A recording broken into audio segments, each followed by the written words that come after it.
Hello बच्चों, देखो exercise 4.1 से हमने अपने क्वेश्चन नंबर सेकंड का एक पार्ट कर लिया था। अब आगे जो अपने इसका सेकंड पार्ट है उसकी स्टेटमेंट को देखो बच्चों, बिल्कुल ध्यानपूर्वक पढ़ोगे और जो भी अपनी कंडीशन गिवन है उसके हिसाब से हमें अपनी इक्वेशन बनानी है, ठीक है ना।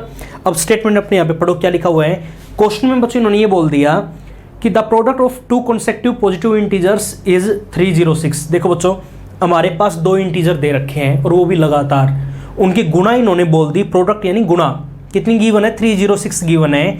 We need to find the integers, हमें बच्चों इंटीजर निकालने हैं।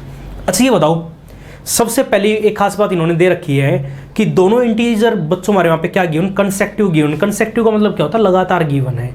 लगातार का मतलब अगर एक 2 है तो दूसरा क्या होगा, उससे अगला लगातार 3 है।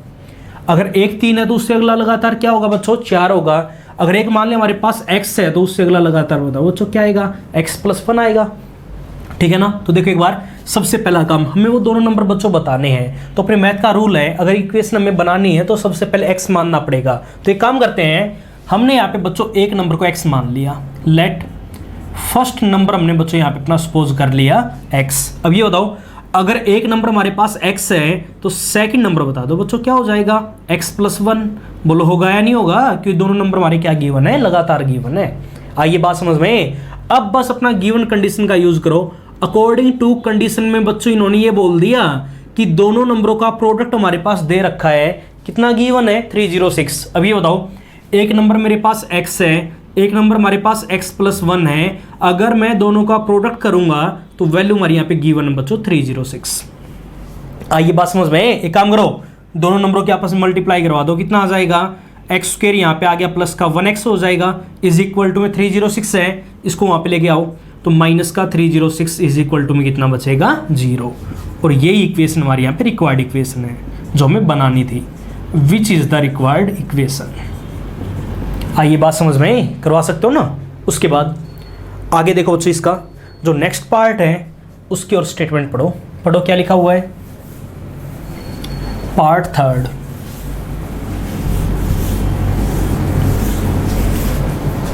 देखो सेकंड के थर्ड पार्ट में इन्होंने ये बोल दिया बच्चों कि Rohan's mother is 26 years older than him. देखो बच्चों, वही एज वाला क्वेश्चन दोबारा आ गया। तो क्या लिखा हुआ है कि रोहन की जो मदर है ना वो क्या है, 26 ईयर्स ओल्डर देन हिम, यानी रोहन की माँ उससे 26 साल बड़ी है। ये बात हमारी क्वेश्चन के अंदर गिवन है। उसके बाद आगे पढ़ो। अब आगे ये लिखा हुआ कि the product of their edges 3 years from now will be 360। अब देखो बच्चों, आगे इन्होंने स्टेटमेंट में ये बोला है कि अब से 3 साल बाद जो रोहन की एज होगी और जो उसकी मदर की एज होगी, उनकी एजेस का प्रोडक्ट यानी उनकी एजेस की गुणा हमारे पास गिवन है। कितनी गिवन, 360 दे रखी है। We would like to find Rohan's present age. देखो बच्चों, हमें यहाँ पे क्वेश्चन में निकालनी क्या है, रोहन की एज निकालनी है। तो ये बताओ, सबसे पहला काम अपना क्या होता है कि जो भी चीज अपने पास नहीं है उसको सपोज कर लिया करो। तो हमारे पास यहाँ पे रोहन की एज नहीं है तो मान लो लेट रोहन्स प्रेजेंट एज। ये हमने बच्चों अपनी सपोज कर ली, क्या मान ली, x ईयर्स मान ली। कितनी मान ली, x ईयर्स मान ली। अब हमें बच्चों अपना गिवन कंडीशन का यूज करवा के इक्वेशन बनानी क्वाड्रेटिक। अब ये बताओ, गिवन कंडीशन में इन्होंने क्या बोला कि अब से 3 साल बाद जो उनकी एजेस का प्रोडक्ट होगा। अब ये बताओ, फिलहाल रोहन अपना x साल का है तो अब से 3 साल बाद उसकी एज क्या हो जाएगी बच्चों, x+3 हो जाएगी। जैसे कि वही बात है, अगर फिलहाल हमारी एज 12 ईयर्स है और कोई हमसे ये बोल दे कि अब से 3 साल बाद बताओ कितने साल के हो जाओगे, तो 12+3, अब से 3 साल बाद हमारी एज क्या हो जाएगी बच्चों, 15 ईयर्स। बोलो होगी या नहीं होगी। आइए बात समझ में। तो फिलहाल हमने रोहन की एज कितनी मान ली, x मान ली, तो 3 साल के बाद रोहन की एज बताओ बच्चों क्या हो जाएगी, x+3 हो जाएगी। अब ये तो है रोहन की एज। अगर हमें कंडीशन का यूज करवाना है तो रोहन की एज की हमें वहां पे गुणा करवानी है, किससे, उसकी मदर की एज से। अब ये बताओ बच्चों, रोहन की एज तो हमारे पास है, क्या उसकी मदर की एज गिवन है क्या, नहीं, फिलहाल हमारे पास है नहीं, बट स्टेटमेंट में दे रखा है। इन्होंने ये बोला है कि रोहन की माँ की एज रोहन की एज से 26 साल बड़ी है। तो एक काम करो, अगर रोहन की एज हमारे पास x ईयर्स है तो रोहन्स मदर्स एज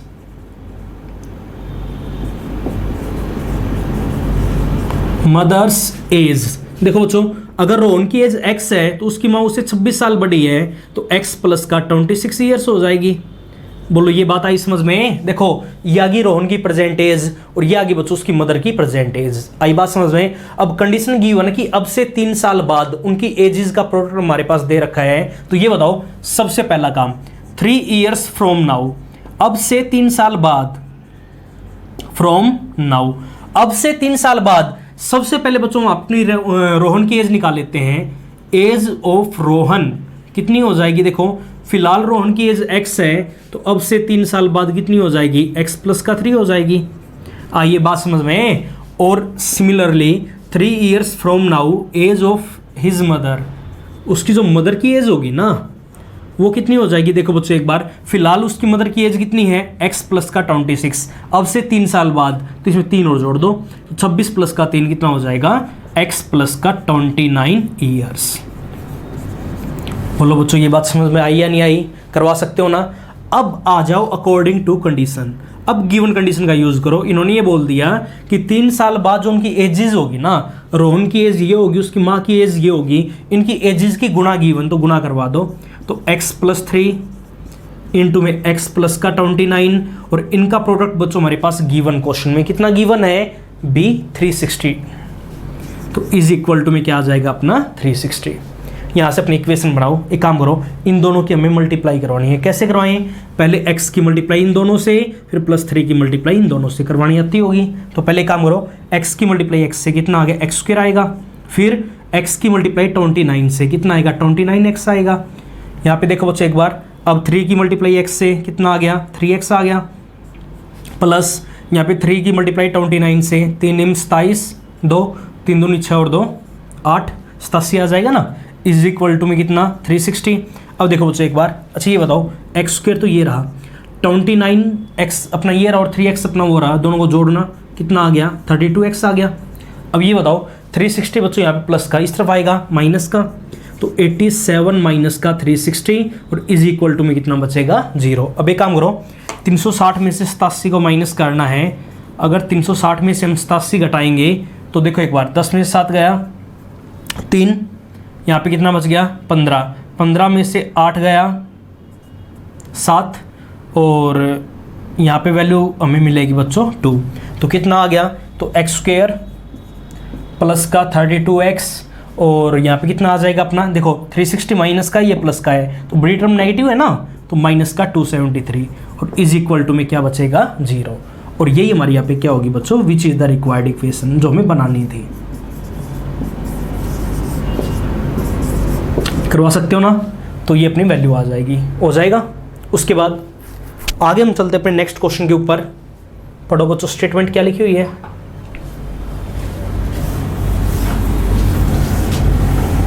सेकंड का जो अपना लास्ट पार्ट है, पार्ट 4th इंपॉर्टेंट है। स्टेटमेंट पढ़ो बच्चों।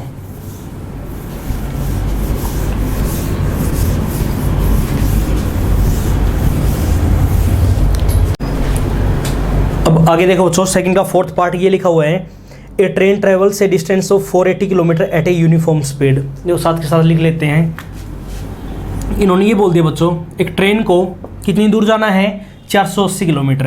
यानी डिस्टेंस हमारे पास यहाँ पे गिवन है, डिस्टेंस ट्रेवल्ड बाय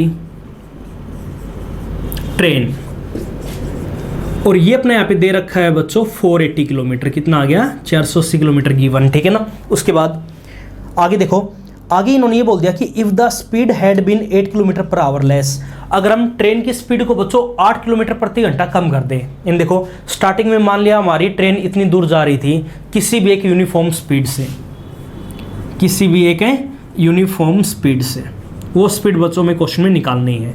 अब ये बोल दिया, अब पहले जिस स्पीड से जा रही थी अगर उस स्पीड को बच्चों हम 8 किलोमीटर प्रति घंटा कम कर दें, then it would have taken 3 hours more to cover the same distance. तो बच्चों इन्होंने ये बोल दिया कि अगर हम 8 किलोमीटर प्रति घंटा कम कर दें तो ट्रेन हमारी उतनी दूर जाने में 3 घंटे और ज़्यादा टाइम लेगी। ये बात अपने यहाँ पे क्वेश्चन में स्टेटमेंट में गिवन है।